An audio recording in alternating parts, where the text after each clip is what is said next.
तो कहानी की शुरुआत होती है एक डिमोनिक मार्शल अलायंस से, जिसे डिमन हल्ट बोला जाता है। आज एक ऐसा दिन है जहां डिमन सक्सेसर चुनने के लिए टेस्ट दिया जा रहा है। वहाँ का एक एल्डर बोलता है, देखो क्या भीड़ है। और जो वो दाढ़ी वाला एल्डर बोलता है, ऑफ कोर्स, जहाँ तक हमें पता है जितना टैलेंट होगा उसके हिसाब से ही डिमोनिक मार्शल आर्ट्स जो फ्रैक्शन है ना, उन्हीं में से वो ज्वाइन करेगा। जो पागल ही होगा वो इस अपॉर्चुनिटी को मिस करेगा। पहले वाला एल्डर बोलता है, हाँ, यदि मैं यंगर होता तो इनकी जनरेशन पर मैं तो जरूर टेस्ट देता। वो दाढ़ी वाला एल्डर बोलता है, हाँ वेट, वहाँ जरा वो क्राउड को थोड़ा देखो। थोड़ा वहाँ से फुसफुस करके लोग बोल रहे थे, क्या कोई मर गया है क्या? और जो हमारा एमसी उनके बीच खड़ा हुआ था। हमारा वो पहले वाला एल्डर बोलता है, मर गया? कौन मर गया? हालांकि अभी तक 10 डिमन हल टूर्नामेंट शुरू भी नहीं हुआ है और फिर से कौन मर गया? जो भी हो, जो भी पहले ऐसे हरकतें करेगा ना, उसे बहुत ज्यादा कॉन्सिक्वेंसेस भोगना पड़ेगा। वो दाढ़ी वाला एल्डर बोलता है, फिर भी वो यंग मर्टिसियन का साथ क्या हुआ? मतलब देखो, पता देखो, ये जो मर्टिसियन होता है ना, मतलब कि जो मरने के बाद जो बॉडी नहीं होता है, हाँ, उस बॉडी को जो एनालाइज करता है और उसकी बोरियल के लिए जो प्रिपरेशन करता है ना, हाँ, उसे मर्टिसियन बोलते हैं। हमारे एमसी बोलता है, डिमन हल की तरफ देखते हुए, हाँ, अभी स्टार्ट हो चुका है मौत का तांडव की शुरुआत। बाप का, दादा का, माँ का, सबका बदला लूंगा, तैयार रहे ना बीसी लोग। एमसी फ्लैशबैक में चला जाता है। एमसी सोचता है कि मेरे दादाजी ने मुझे एक प्यारा सा नेम दिया है जो कि वो यूनिवर्सल है। जब वो मुझे एक बर्फीला एरिया से लाए थे जहाँ मुझे एबंडन करके छोड़ दिया था। मेरे दादाजी एक मोटिसियन थे, मैं उनकी वही काम सीखा। सीन शिफ्ट होता है, एक बॉडी देखा जाता है जो कि एक मास्टर की है, हेवन कल्टिंग स्क्वाड सेक्ट की। एमसी बोलता है, दादाजी बोलते हैं, ओ ग्रेट बेटा, तुमने कैसे पहचाना? हमारे सियोल बोलता है, इसके बॉडी एवरेज करके उसे पहचाना दादाजी। इसकी बॉडी बहुत हार्श है और एग्जस्टिंग एंड डिस्पाइट किया गया है दूसरों के द्वारा। I thought ये स्किनी है, बट उसकी लेफ्ट लेग की मसल्स अनयूजुअली ज्यादा डेवलप्ड है, जो कि सिग्नेचर ट्रेट है हेवन कल्टिंग स्वॉर्ड का। उसके दादाजी बोलते हैं, हाँ, तुमने अच्छे से नोटिस किया है, तुम एक हेवन सेट मोटिसियन हो। हमारा सियोल बोलता है, जब तक मेरे साथ मेरे दादाजी हैं, मैं दुनिया की हर तकलीफ झेल सकता हूँ, तब तक जब एक मनुष्य दिन नहीं आया। दादाजी ने मुझे ना सुला कर कहीं चले गए थे। ग्रैंडफादर मतलब कि उसके दादाजी तरफ सीन शिफ्ट होता है। बोलते हैं, कुछ तो अजीब लग रहा है। उन्होंने बोला, जो अच्छे हैं वो नहीं आ सकते, जो बुरे हैं वो ही आ सकते हैं। इसका मतलब थोड़ा मुझे समझ में नहीं आया इसे क्यों बोले। जो लगता है कि ये जो डिमोनिक हल है ना, उसके हिसाब से ही बोले साथ तक। सियोल बेटा, 1 मिनट रुको, मैं आता हूँ। हमारा सियोल बोलता है, हाँ दादाजी। चलो बेटा, एक कॉस्प्ले गेम खेलते हैं थोड़ी देर के लिए। सियोल बोलता है, क्या दादाजी, अभी इतनी रात को कैसे खेलेंगे? दादाजी बोलते हैं, यदि तुमने जीत लिया तो मैं तुम्हारी पसंद की सेरेमोनियल रोब और वो जो स्वाड तुम्हें जो चाहिए ना वही दूंगा। हमारा सियोल बोलता है, ओके, और सच में दादाजी? दादाजी बोलते हैं, हाँ बेटा, तब तो ठीक है, चलो खेलते हैं। एमसी, ओके दादाजी। हमारे एमसी के दादाजी सोचते हैं, आज तुम्हें अपने आप को सुबह तक कमरे में रखना है। हमारे सियोल बोलता है, यस दादाजी।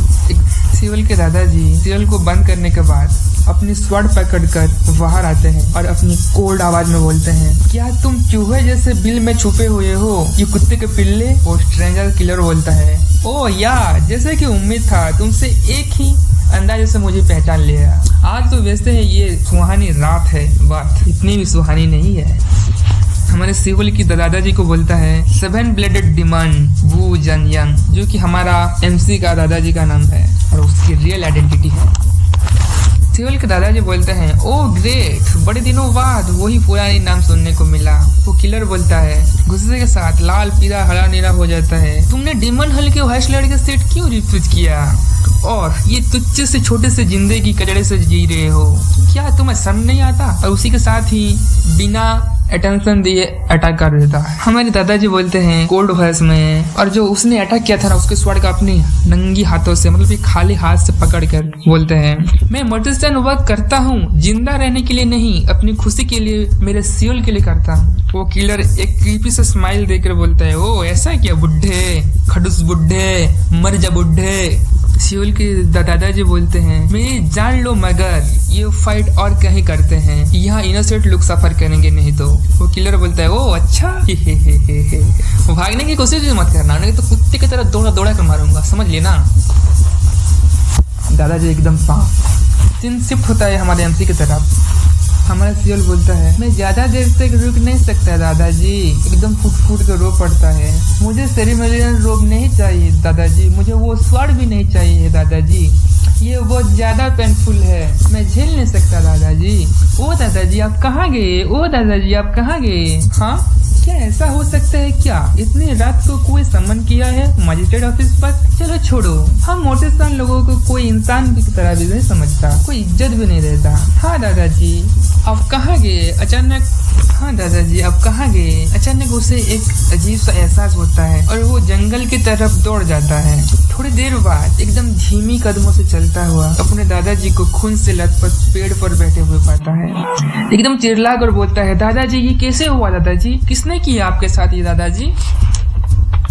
हमारे बुढ़े दादाजी सोचते हैं, क्या ये आवाज तो जानी पहचानी सी है, सियोल क्या तुम हो। हमारा सियोल बोलता है, हाँ दादाजी मैं हूँ। इस धरती पर ऐसा कौन है जो हो सकता है जो दादाजी आपको साथ ये ऐसा किया। हमारे सियोल के दादाजी बोलते हैं, मुझे माफ करना बेटा, ये बुढ़ा अभी मरने वाला है, अगर मैं मर गया तो तुम ये मोटेस्तान वर्क मत करना। मैं मर गया ऐसे खांसते हैं, मजाक कर रहा हूँ। हमारा सियोल बोलता है, दादाजी प्लीज अब ऐसे आवाज मत करो, आप इतने ज्यादा बात मत करो, आपको तकलीफ हो रहा है। सीरियस सिचुएशन में कॉमेडी करता है यार, सॉरी माफ करना। हमारे बुढ़े बोलते हैं, नहीं सियोल मुझे बोलने दो और ध्यान से सुनो, कभी बदले की भावना अपने दिल में मत रखना। हमारा सियोल बोलता है, एकदम फूट के रोने के बाद उसकी आंखें लाल पीला हरा नीला हो जाता है। एकदम गुस्से से बोलता है, उसकी आंखें बड़ी बड़ी और आंसू की धारा बह रहा है। एमसी बोलता है, जिन लोगों ने आपके साथ ये किया है मैं कभी माफ नहीं करूंगा। जिंदगी के दो पहलू होते हैं, मरने के बाद और आफ्टर लाइफ ने अपनी प्रेजेंट लाइफ से ज्यादा कोई डिफरेंट नहीं होता है। ये आपने बोला था दादाजी, मेरे मरने के बाद भी आपके साथ रहूंगा दादाजी, मैं आपके अलावा इस दुनिया में रह नहीं सकता दादाजी। मैं आप लोग सोच रहे हो कि मैं इतनी बार दादाजी क्यों बोल रहा हूँ, ऐसा नहीं है कि ये इसी में लिखा है इसमें। उसके दादाजी सोचते हैं, मैंने सोचा था सुकून से दुनिया छोड़ सकता हूँ, लेकिन ऐसा नहीं है। सियोल मेरे एक लास्ट रिक्वेस्ट है तुमसे, यहाँ से दूर चले जाओ, जितना हो सके दूर चले जाओ और जान लो जितना टाइम हम दोनों ने बिताया है वो दुनिया की हर खुशी से भी ज्यादा है। इतना बोलते ही वो नीचे धड़ाम से जमीन पर गिर जाते हैं और स्वर्ग चले जाते हैं। सियोल एकदम सदमे में, उसकी आंखें फटी एक मासूम सी सहमी सी एहसास के साथ अपनी दादाजी को घर में ले जाता है और उनकी गाल पर हाथ रखकर बोलता है, आपने बोला था दादाजी बदला लेने के लिए नहीं थी, मुझे प्रोटेक्ट करने के लिए था। एक डेविल सा एक्सप्रेशन देख के साथ, I can not do that दादाजी। हमारे सियोल अपने ग्रैंडफादर की बॉडी को एग्जामिन करते हुए कहता है, दोनों हाथों को एक स्ट्राइक पर काटा गया है। ऐसे पता चलता है कि ये वो रेयर अपवर्ड सोरिंग फॉर्म है, स्वाट स्ट्राइक है। हालांकि आंखों से पता चलता है कि स्वाट स्ट्राइक ऐसे किया गया है कि उसकी ऑरा आंखों में घुस गई है। वो गॉड्सक्यूक स्वाट टेक्निक है, एक डिमोनिक टाइप ऑफ स्वाट आर्ट है। अंदाजे से पता चलता है कि ऐसे घातक घाव देना एक ही अटैक कैपेबल है जो कि दी हेवनली योगा आर्ट हो सकता है, जो मसल एंड फ्लेश को फ्रीली कंट्रोल करने में अलाउ करता है। और उनकी बैक पर 93 वेपन अटैक मार्क है। हालांकि 10,000 ब्लजम क्रोम केवल 66 एटमोस्ट अटैक कर सकता है। ये कोई सिंपल बंदे का काम नहीं है, एक ऐसा डिवाइस है कि जो 100 हिडन नीडल एक बार में अटैक कर सकता है। जीभ का पीलापन और नाखूनों का पीलापन ये दर्शाता है कि highly class extreme toxin poison दिया गया है जो बॉडी ऑर्गन को अंदर से सड़ा देता है। वो लोग फॉरेन आर्ट हेबिलिटी योगा मास्टर ये हैं और इंस्टेंस मेमोरी डिवाइस जो वन एब्सोल्यूट रियलेंस कहलाता है वो रखे हैं और हैंडल करता है extreme toxin rotten flesh decay blood line. At last ये पता चलता है कि ये डिमोनिक पाथ है, वो ज्यादा लोग तो नहीं हो सकते, मैं डेफिनेटली ढूंढ लूंगा उसको। ऐसे यहाँ से सीन शिफ्ट होता है, उसकी आंखों की अश्रु धार, उसकी फॉर्म जो रजिस्ट्रेशन किया था हाँ वहाँ पे गिरता है और जो हमारा पहले वाला एल्डर बोलता है हाँ ब्लेजिंग सनसेट और एक बार और यहाँ पे आया है। वैसे तो वो लोग डिमन हल को आते हैं फिगरिंग आउट करने के लिए, जो हमारे बॉडी ओवर कंट्रैक्ट हाँ के लिए आते हैं। अचानक दूसरी तरफ देखते हुए जिन लोगों ने एडजस्टेशन करना है तो करो, नहीं करना है तो मत करो, भाड़ में जाओ। तो हमारे एमसी की नहीं दूसरी तरफ शिफ्ट होता है और वो सील पर ना अपनी दाहिनी बुढ़े उंगली को उसमें काट करना खून के दबा देता है यार, अपनी अंगूठी मार देता है ऐसे। तो वो देख के वो दोनों एल्डर एकदम शॉक, क्या ऐसा किया? लगता है कि वहाँ स्टाफ की कमी थी, वो जो टेम्पर की कमी थी। वहाँ हमसे सोचता है मेरे दादाजी जब मर गए तब मेरी जिंदगी ऑलरेडी खत्म हो चुका है और सिर्फ मेरा रिवेंज बाकी है। दोनों तो देख एकदम चौके हुए क्या सोच क्या रहा है, कैसा बंदा है ये? हमारे सियोल बोलता है ओ या ये टूर्नामेंट है, ये मेरी रिवेंज की तेरा पहला कदम है। एक डेविड लू देता है और ये सब बोलता है और एक चैप्टर खत्म हो जाता है। Thank you. पिछले एपिसोड में हमने देखा था सियोल ने अपनी रजिस्ट्रेशन करने के बाद पूरी मुहिम को चुनौती देता है। अब आते हैं चैप्टर 2 पर। कहानी की शुरुआत होती है दो बड़ी फिगर के साथ, एक ड्रैगन और एक ब्लैक टाइगर, जो कि ऑर्थोडॉक्स इन और ऑर्थोडॉक्स फ्रैक्शन को समझते हैं। ऑर्थोडॉक्स फ्रैक्शन मास्टर एलायंस को डिनोट करता है और वो अपनी न्याय और अच्छाई के लिए जाने जाते हैं। और ऑर्थोडॉक्स फ्रैक्शन डीमन हेवन की जो कि डीमन हॉल को डिनोट करता है। ये लोग अपनी पावर की लालसा से ज्यादा शक्तियां हासिल करने के लिए जाने जाते हैं, जो कि उसके लिए किसी भी हद तक जा सकते हैं। ये दो बड़ी ताकत की भंडार अभी तक बैलेंस मेंटेन किए हुए हैं बिना लड़ाई झगड़ा किए। लेकिन सोचने वाली बात है ऑर्थोडॉक्स फ्रैक्शन के वाले में गांड में चुल मची है ना, तो अपने एरिया को विस्तार करने के लिए बिना कोई रहम दिखाए 10 डीमन सक्सेसर प्लान बनाए हैं और उनका सर्वनाश करने के लिए वो लोग एक ऐसे प्लान एग्जीक्यूट किए हैं और ना एक प्रस्ताव रखे हैं डीमन हेवन की मार्शल आर्ट्स, जहां पर वो पास डाउन करने के लिए सेक्ट और फैक्शन के माध्यम से जो मतलब कि जो इनहेरिटेंस पास डाउन करेंगे। ऐसे वाली बात है। वो जो मतलब कि इतने सारे सेक्ट है ना, उन्हीं प्रत्येक सेक्ट में जो उनका इनहेरिटेंस मार्शल आर्ट्स होता है ना, हाँ उसी को 10 प्रोडिजी को दिया जाएगा 10 डीमन सेक्ट के द्वारा। सीन शिफ्ट होता है और हमें दिखाया जाता है बहुत सारे यंग पीपुल पूरे मार्शल यूनिवर्स से डीमन हेवन पर आए हुए हैं डीमन सक्सेसर की इनहेरिटेंस के लिए। क्राउड में से हमारे सियल को एक भाला पकड़े हुए बंदा और एक येलो हार वाला बंदा घूर घूर के देख रहे थे।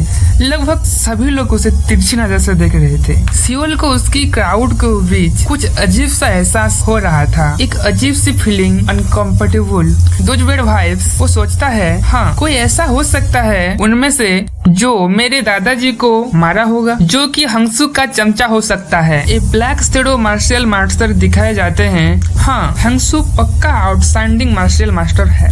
उसके खिलाफ गरज रखने का मतलब मुझे भी एक मास्टर बनना होगा, लेकिन बिना सेक्ट और बिना मार्शल आर्ट के कैसे? अपने हाथ को मुट्ठी करके कोल्ड लुक के साथ भारी आवाज में बोलता है मैं जरूर डीमन सक्सेसर बनूंगा, बस वही एक रास्ता है जो कि मुझे जल्दी से स्ट्रॉन्गर बनाएगा।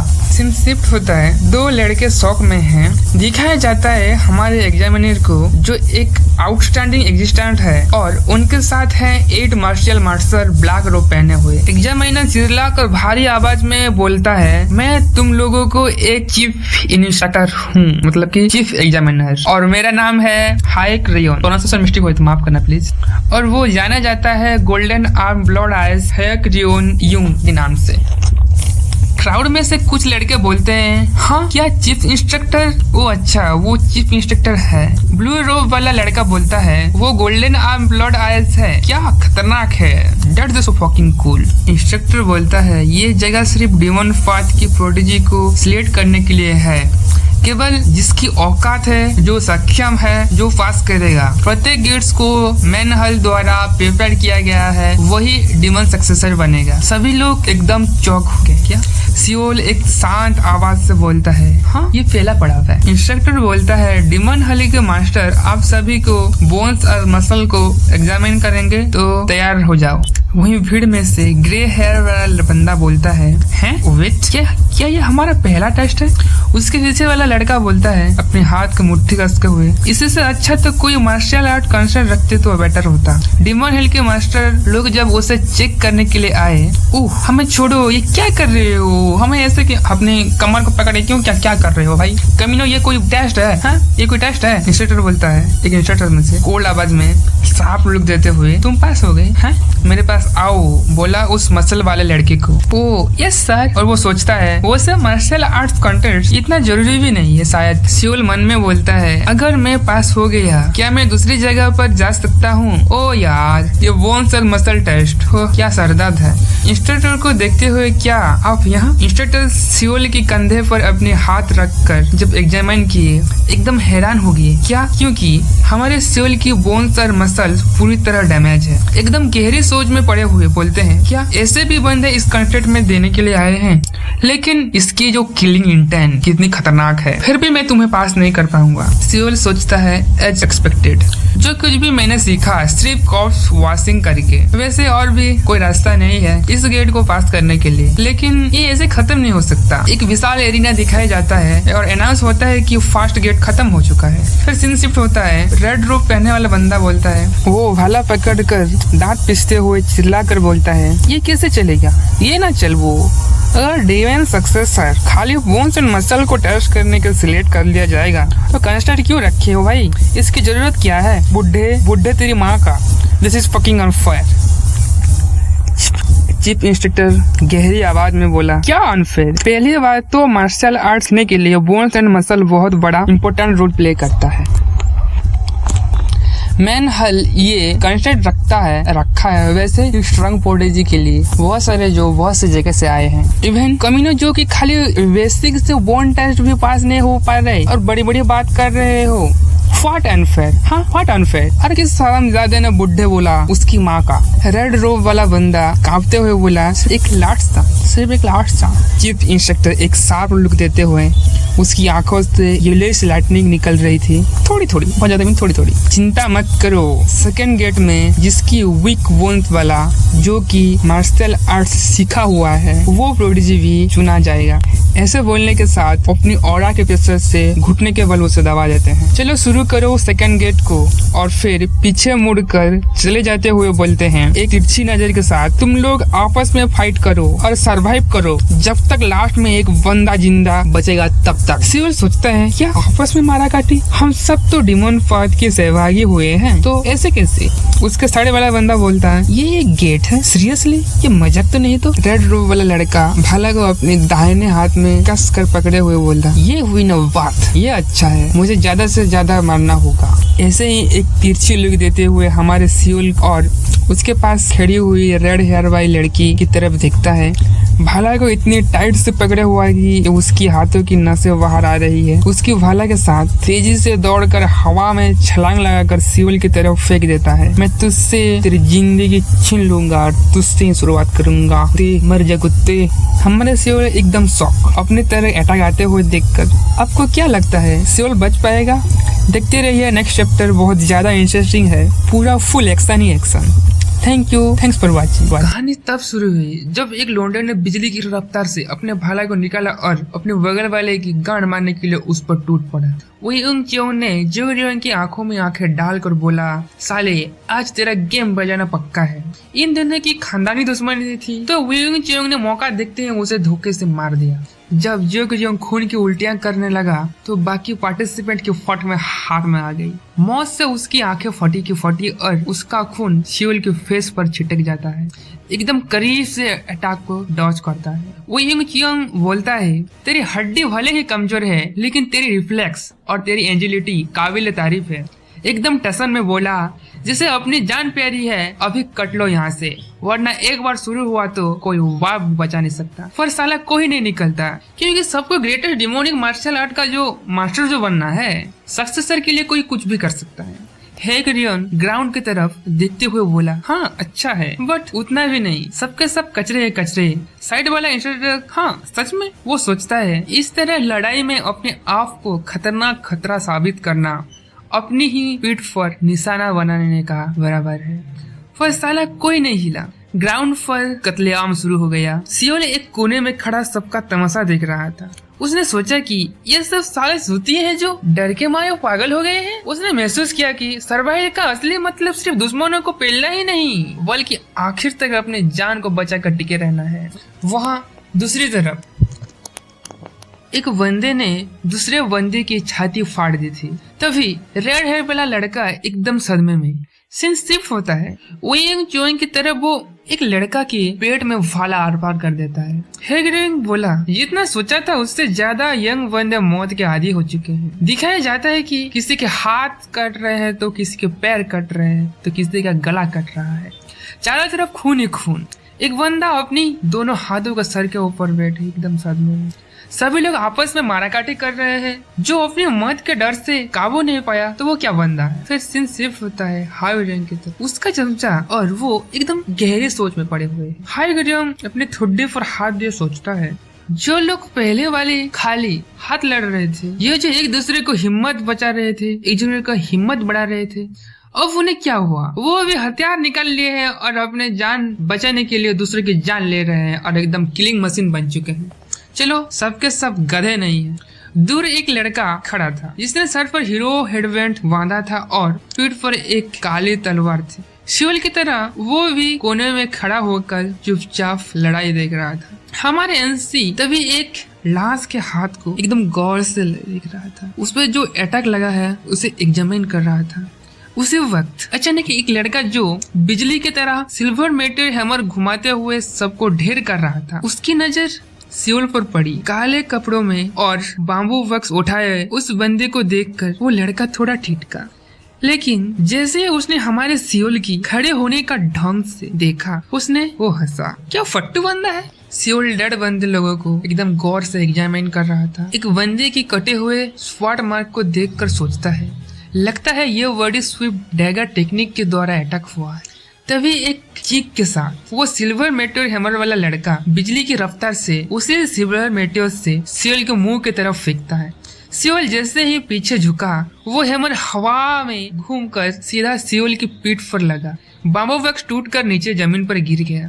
टूटा हुआ वक्स से अंदर से एक काला रोब निकला। ये वही सेरेमोनियल रोब था जो वो जानी यांग पहना करता था जबकि वो जिंदा था। अंतिम संस्कार यही पहनकर करता था। तभी वो बंदा बोलता है, क्या तू कपड़े बेचने वाला है? वो लड़का उसका मजाक उड़ा रहा था, पर हमारे एमसी की आंखों में डर का नामो निशान भी नहीं था। सियोल एक कोल्ड लुक के साथ धीरे से अपनी दादाजी के सेरेमोनियल रोब को और पीच स्वाड को समेटता है जो कि उसके दादाजी ने उसके बर्थडे पर दिए थे। एक डेविल की तरह घूर कर देखता है उसे और एक गंभीर आवाज में बोला, तू मरेगा जरूर। हाँ, क्या जोक मारा है रे तूने? तू मुझे और इस लड़की की तलवार से मरेगा। वो लड़का हमारे जो हैमर घुमाते हुए उसके मजाक उड़ा रहा था। तभी थुट कर एक भारी आवाज आई और उस लड़के के सीने के बीचों बीच एक स्वाड स्ट्राइक पड़ा। उसके साथ ही वो लड़का मर जाता है और वो स्वाड वाला बंदा एमसी को बोलता है, कोई थैंक्स बोलने की जरूरत नहीं, तेरे जैसा यूजलेस कचरा वही बंदे का एटेंशन लेना ही एक्चुअली मेरे फेवर में एक काम आया और मैंने उसे मार पाया। तभी हमारा सियोल उस मरे हुए बंदे को उजाब करता है जो कि उसने मारा था। वो हेडबैंड वाला बंदा सियोल को बोलता है, तेरी नजर तो बहुत शार्प है बट देखने से ऐसा लगता है कि तुझे मार्शल आर्ट्स भी नहीं आता। वो मुस्कुराया और बोला, तो जैसे कचरे को तो मैं कभी भी मार सकता। और तभी उसके पीछे से कोई उस पर स्नीक अटैक कर देता है। उसको ब्लेड के साथ बिना देखे एक स्लास में खत्म कर देता है। वो 2 टुकड़ा हो जाता है। लेकिन उसे क्या पता था, सियोल ने उसकी हर मूव पहले ही भाप ली थी और ये उसकी सबसे बड़ी गलती थी।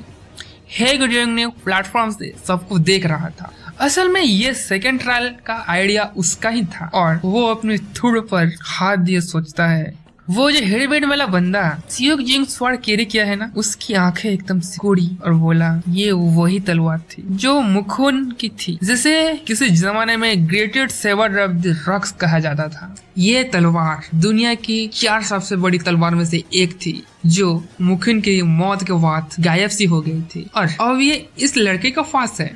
क्या ये मुखुन का चेला हो सकता है? तभी पीछे खड़े एक सफोस्टिकेटेड आदमी वाइग जियन चियन जो कि मानवक पार्टी हॉल का मास्टर है, उसने करीब आकर कहा, इसका नाम निंगवुंग गैंग है। सुना है इसे किसी पुरानी घाटी में मुखुन के सीक्रेट मैनुअल और ये तलवार मिली थी।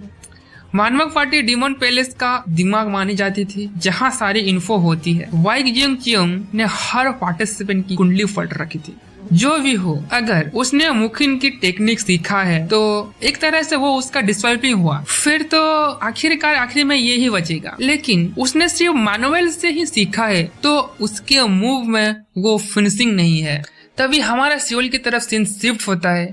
वो कोई लावारिस लाश को उसे करीब से ऑब्जर्व कर रहा था और सीन शिफ्ट होता है न्यूंगोंग गैंग पर, जो अपनी सेगजियोंग ब्लेड से खून को साफ कर रहा था और बोलता है ये अनएक्सपेक्टेड था। उसने सामने खड़े सियोल को देखकर एक तिरछी नजर से घूर रहा था। सो साला तो अकेला बचा। तभी एरिना को ड्रोन के माध्यम से दिखाया जाता है, जो कि कहाँ से ये मोरिम वाले लाया पता नहीं। न्यूंगोंग गैंग और सियोल एरिना के बीचों बीच खड़े थे। अब अगर मैं तुझे मार भी देता हूँ तो क्या मैं 10 टीम सक्सेसर बन जाऊंगा?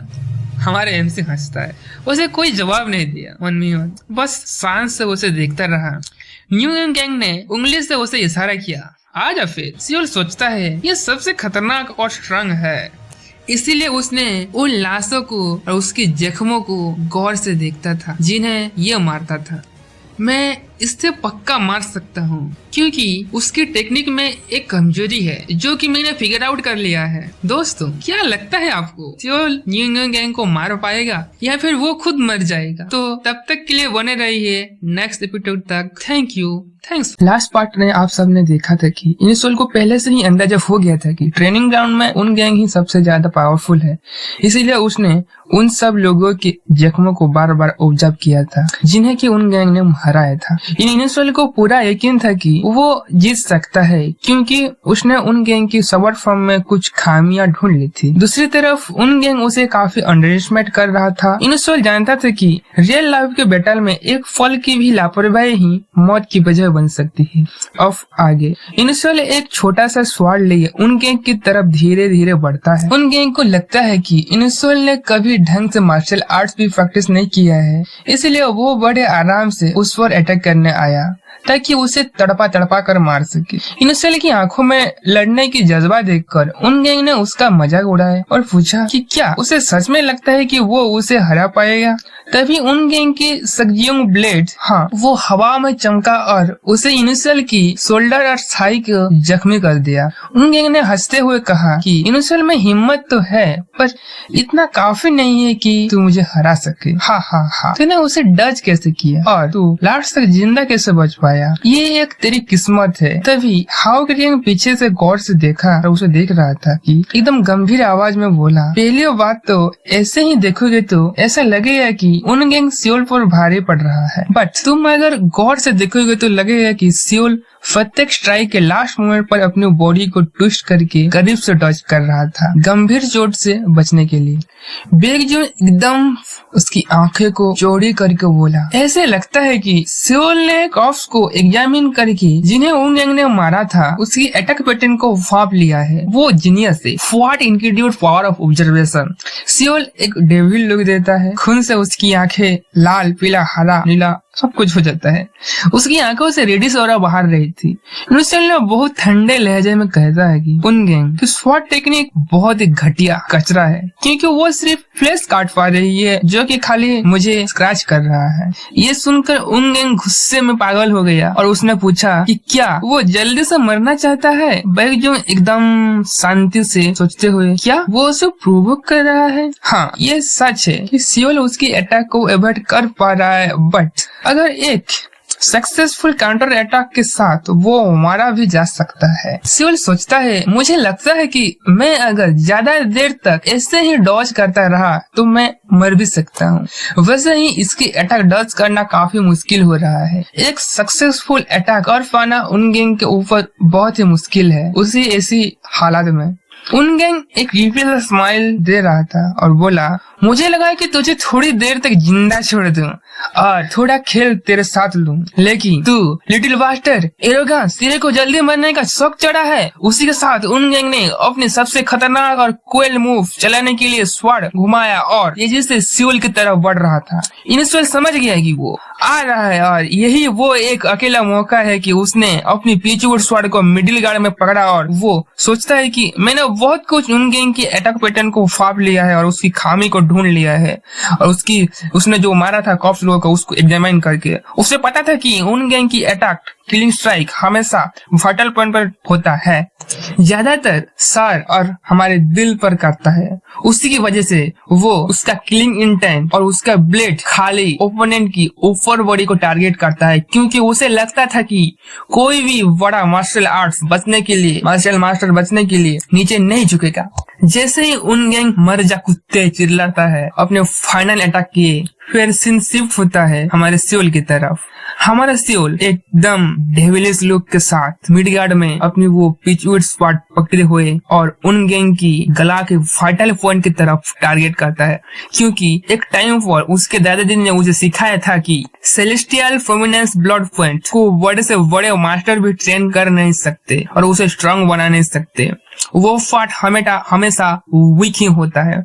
वैसे एक चाइल्ड भी अगर उसी जगह पर अटैक किया तो वो इजीली बड़े से बड़ा मास्टर को भी अनकॉन्शियस कर सकता है। उसी के साथ सियोल देखते ही देखते डेविल लुक की तरह बिजली की रफ्तार से नीचे झुका, तभी तलवार उसके सर के ठीक ऊपर से निकल गई। तुरंत बाद वो किसी मछली की तरह उछला और अपनी वो लकड़ी की तलवार से सीधा उन गैंग की गले के सबसे नाजुक हिस्से में घुसा दिया, जो कि हेवी थ्रोट पॉइंट कहा जाता है।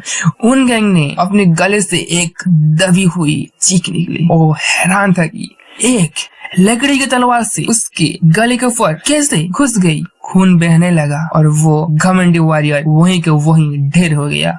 और देखो जरा हमारे एमसी का लुक क्या खतरनाक है, एकदम शैतान लग रहा है उन लाशों के बीच खड़े हुए। फिर सीन शिफ्ट होता है। बाइक जुंग बोला, कितनी बड़ी सरप्राइज की बात है ना। फिर हाई रियोंग आंखों को तिरछी करके बोलता है, मैंने बहुत ज्यादा होप था उस मोक्विन की स्वॉर्डमैनशिप पर उसने भी कुछ न कुछ खामी थी जिससे वो इनिशियल ने ढूंढ लिया। एकदम चिल्ला कर बोला, वो इनिशियल तुमने सेकंड टेस्ट पास कर लिया है। फिर दिखाया जाता है कि हमारा सियोल की एकदम डेविलिश अवतार। सियोल एकदम अपने सपनों की दुनिया में खो जाता है, जहाँ की उसके दादाजी उसे सियोल करके बुला रहे थे। सियोल बोला, अपने जवाब दिया अपने दादाजी को, मैं यहाँ हूँ दादाजी। एकदम खुश हो गया। दादाजी पीठ दिखाकर आगे खड़े हुए थे और बोल रहे थे, सियोल बेटा, हाँ क्या तुम हो? हमारा सियोल बोलता है, हाँ मेरे दादाजी, हाँ मेरे प्यारे दादाजी, मैं ही हूँ। दादाजी आप मुझे क्यों छोड़ के चले गए? दादाजी, मेरे दादाजी आप मुझे क्यों छोड़ के चले गए?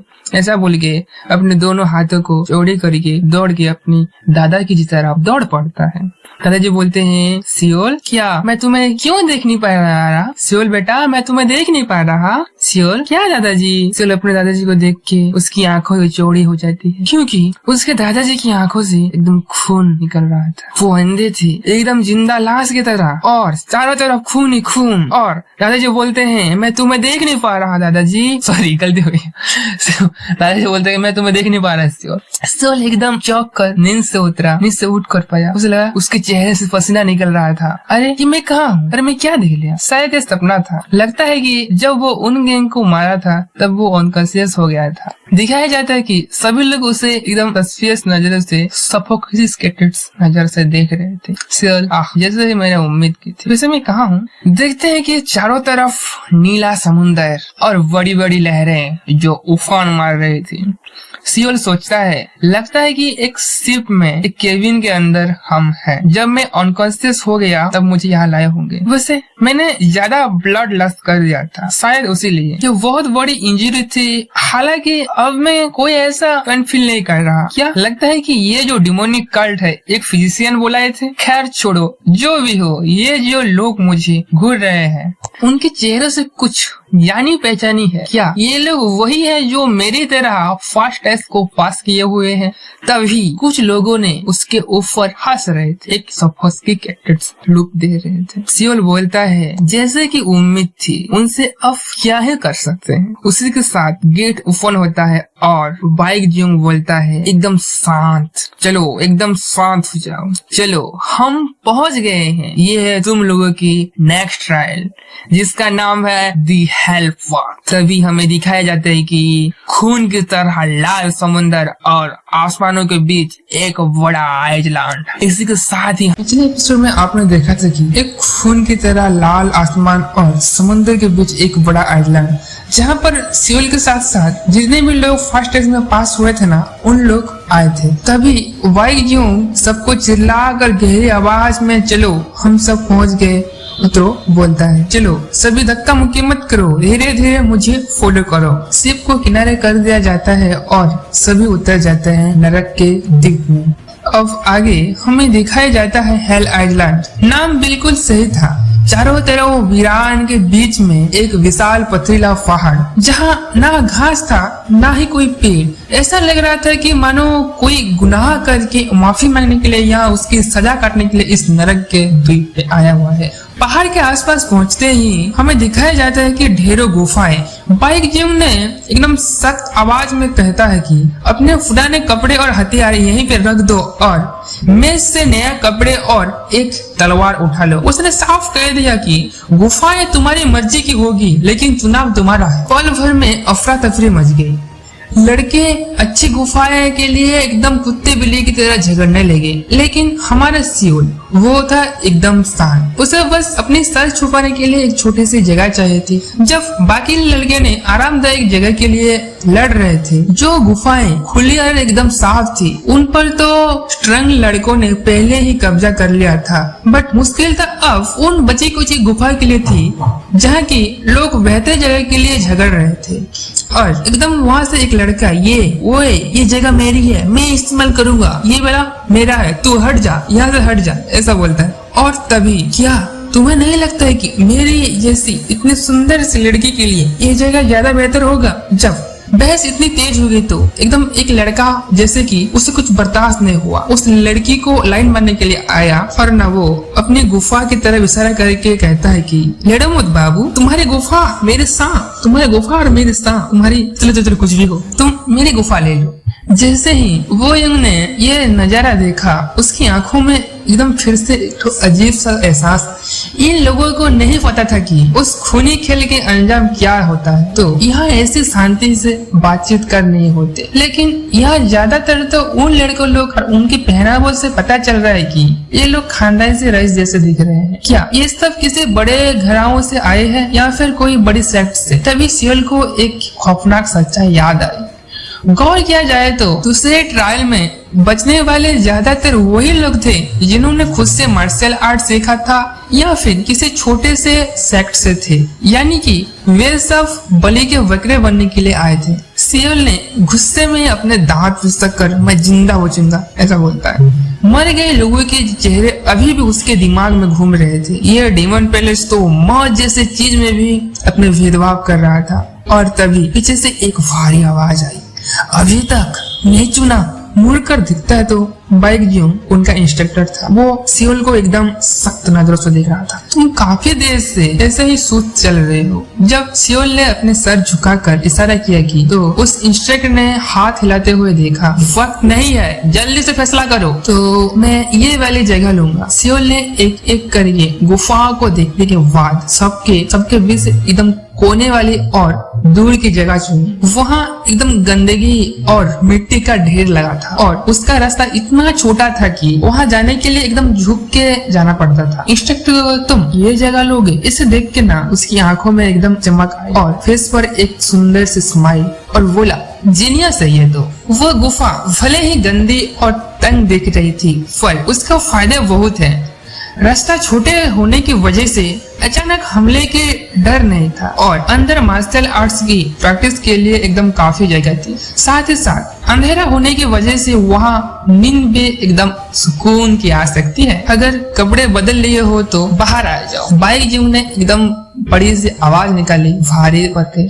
कपड़े बदलकर आए सभी पार्टिसिपेंट्स फिर से एकदम कतार में खड़े हो गए। इस हेल आइलैंड पर 10 मार्शल हॉल है, जहां तुम्हें 10 डिमोनिक गेट्स की मार्शल आर्ट सीख सकते हो। उसने सबको गौर से देखते हुए कहा कि तुम चाहो तो सब सीख सकते हो या कोई एक सीख सकते हो, यह तुम्हारी मर्जी है। लड़कों ने उनके बीच एकदम खुशफुश चल गया। 10 डिमनी गेट्स की मार्शल आर्ट्स सीखना ही अपने आप में बहुत बड़ी थी। और हाँ, तुम्हारा रोज का रूटीन एकदम आजाद है, तुम जैसे भी कर सकते हो। इंस्ट्रक्टर ने मेज पर एक बड़ा नक्शा फैला दिया जिसमें कि 10 मार्शल आर्ट्स जो हल है ना, उनका लोकेशन दिया गया था। सुना है कि तुम अपनी मर्जी से अपने मार्शल आर्ट्स प्रैक्टिस करो, नहीं तो घोड़े बेच कर सो जाओ। ये सब सुनकर सबके चेहरे में एकदम चेहरा खिल गया और अपनी पसंद के मार्शल आर्ट्स सीखना और कोई पाबंदी नहीं होना, ये तो सपने जैसा था। कुछ तो गड़बड़ है दया, कुछ तो गड़बड़ है। लेकिन हमारा एमसी का चेहरा एकदम शांत। जो लोग पार्टिसिपेट को मौत के मुंह में ढकेल सकते हैं, वे भले इतने दरियादिली कैसे दिखा सकते हैं यार। जरूर इसमें कोई चाल होगा। खैर छोड़ो, तुम्हारी मार्शल आर्ट्स की जर्नी आसान रहे, शुभकामनाएं। इतना कहकर बाइक जो वहां से एकदम गायब हो गया। जल्दी चलो, ज्यादा देर तक नक्शे को घूरो मत। ऐसे ही सब लड़के लोग ना नक्शा देखकर एक तरफ भागने लगे। फिर वो कौन सा साइड था ना, हाँ, फायर एंड स्वॉर्ड सेट की तरफ जाते हैं, जो सबसे ताकतवर माना जाता था बाकी जिन सब सेट से। और ना बाकी कुछ लड़कों ने अपने कुछ पसंदीदा साइट्स को चले गए अलग अलग हॉल की तरफ। लेकिन देखते ही देखते वहाँ सिर्फ हमारा सियोल ही अकेला रह गया। मुझे अभी कोई हाई लेवल की मार्शल आर्ट्स नहीं सीखनी है। उसने कभी कायदे से मार्शल आर्ट्स भी नहीं सीखा था और इस द्वीप पर कभी ना कभी तो मरना होगा, ऐसे ही मुसीबत आएगी। तो ऐसे ही कुछ मैं सीख नहीं सकता। नक्शा को एकदम घूरता है और उसकी आंखों में एक चमक आई। वो धीरे धीरे नॉर्थ की तरफ बढ़ने लगा, जहाँ कोई और नहीं गया था। सियोल की छोटी सी झोपड़ी के सामने ना कुछ टूटी फूटी झोपड़ी, इसमें एकदम होल था। वहाँ से बोलता है, क्या ये मार्शल आर्ट्स है? यहाँ कोई भी भव्य इमारत नहीं थी, बस एक खुला मैदान और उसके सामने एक अकेली टूटी फूटी झोपड़ी। माफ कीजिए, उसने झोपड़ी के पास जाकर आवाज दी, क्या कोई यहाँ है? तभी झोपड़ी के सामने की जमीन हिली और उसमें से एक बड़ा सा सर बाहर निकला। क्या बात है! उसकी आंखें भेड़िए की तरह ऊपर की और खींची हुई थी और चेहरे पर घनी दाढ़ी। जमीन से सर बाहर निकला और वो आदमी बिल्कुल किसी भेड़िया जैसा लग रहा था। मैं नांग्यांग पवेलियन की मार्शल आर्ट सीखने के लिए आया हूँ। ये सुनकर उस आदमी ने नाक सिकोड़ी। क्या तुम उन 10 डेमन सक्सेसर में से एक बनने के लिए आए हो? जी हाँ, तो वापस जाओ, उस आदमी ने बड़बड़ाते हुए कहा। इस पवेलियन की मार्शल आर्ट सीखना के समय की बर्बादी है, अपनी ताकत जाया मत करो। लगता है कि इस साल की मास्टर एकदम ईमानदार है। सियोल भी जानता था कि नांग्यांग पवेलियन लगभग खत्म होने की कगार पर है, बट उसे बस उसका शानदार अतीत की वजह से ही 10 डेमन गेट्स में जगह मिली है। पर मुझे इसकी ही जरूरत है। मेरे दादाजी ने मुझे कई किस्से सुनाए थे जिनमें कि इस पवेलियन का जिक्र था। ये कई बड़े बड़े मार्शल मास्टर प्रोड्यूस किए हैं हिस्टोरी में। मैं यही मार्शल आर्ट सीखूंगा। तुम्हें क्या लग रहा है कि मैं मजाक कर रहा हूँ? सियोल का पक्का इरादा देखकर उस आदमी ने उबासी लेते हुए कहा, गलत फहमी में मत रहना। यहाँ सीखने के लिए तुम्हारे पास कोई भी अनंत समय नहीं है। कहीं और जाकर कुछ ढंग का मार्शल आर्ट सीखिए। मुझे नांग्यांग पवेलियन की ही मार्शल आर्ट सीखनी है, उसने पूरी शिद्दत से कहा। कृपया मुझे सिखाइए। उस आदमी ने एकदम हैरानी से देखते हुए, क्यों तुम चाहे तो तलवारबाजी या क्यों कोई खौफनाक ब्लड फैन सेवर फॉर्म की मार्शल आर्ट सीख सकते हो, बट यहाँ क्यों मरना चाहते हो यार? क्यों मरना चाहते हो? केवल मुस्कुराया। क्योंकि जिंदा रहना मेरी प्राथमिकता है। क्या जिंदा रहना? डेमनी गेट्स की मार्शल आर्ट्स रातों रात सीखी नहीं जा सकती, लेकिन मैं सुना है कि नांग्यांग पवेलियन की आर्ट सीखने वाले इंसान दुनिया में सबसे ताकतवर, सबसे स्ट्रांग होता है। उनका विटालिटी एकदम स्ट्रांग होता है। ये सुनते ही वो आदमी हंसा।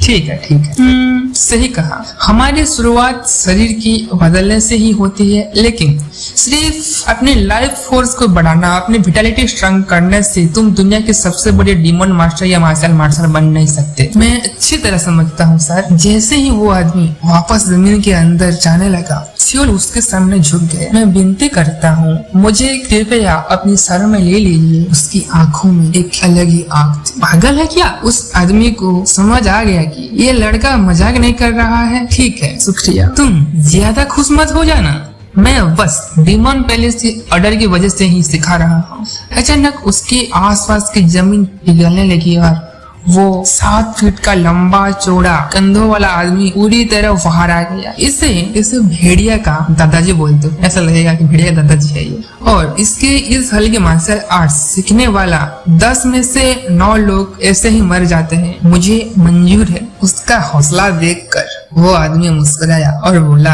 तुम्हारा नाम? जी बू इनिसुअल। नहीं, आज से तुम्हारा नाम ट्रेनी नंबर 1, समझ गए? उस आदमी ने अपनी सीने पर हाथ रखकर बोला, मैं हूँ डांग्या पवेलियन का सीक्रेट हॉल मास्टर साहू। आज से मुझे एल्डर शाह कहकर बुलाना, नहीं तो मास्टर शाह बुलाना, ठीक है? और तभी वो एक गंभीर आवाज में एक डेडली लुक के साथ अपनी 2 उंगली को ब्लू एनर्जी को गैदर करके बोलता है, चलो अब ये चटर पटर बंद करो, let's begin the martial arts training. इसी के साथ ही हमारा चैप्टर खत्म होता है। क्या लगता है आपको, हमारा सियोल ट्रेनिंग कर पाएगा या यहाँ मर जाएगा? नेक्स्ट पार्ट बहुत ही मजेदार है। तब तक के लिए stay tune. Thank you, thanks for watch.